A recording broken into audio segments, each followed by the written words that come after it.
पर हर मामले में पूरा ध्यान रखा है। कानपुर से सीसाबाद से समाजवादी पार्टी के रुकन असेंबली इरफान सोलंकी ने मुतालबा किया है कि उत्तर प्रदेश असेंबली में नमाज पढ़ने के लिए एक कमरा बनाया जाए।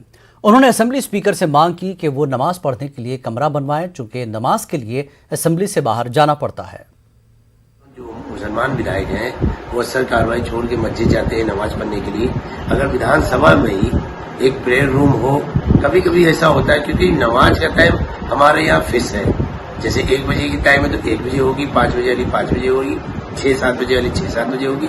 जो उसका टाइम अगर एक प्रेयर रूम छोटा सा ही सही 4-5 लोग जहाँ जाए अपनी नमाज पढ़े वापस आके हाउस में रहेंगे, एक तो इससे कार्रवाई नहीं छूटेगी।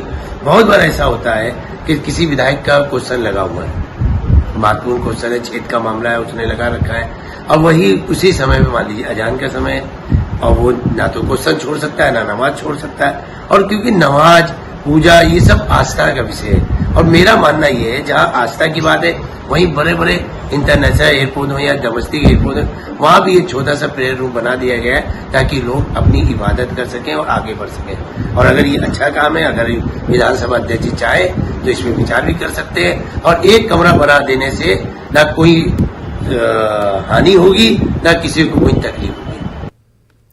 उत्तर प्रदेश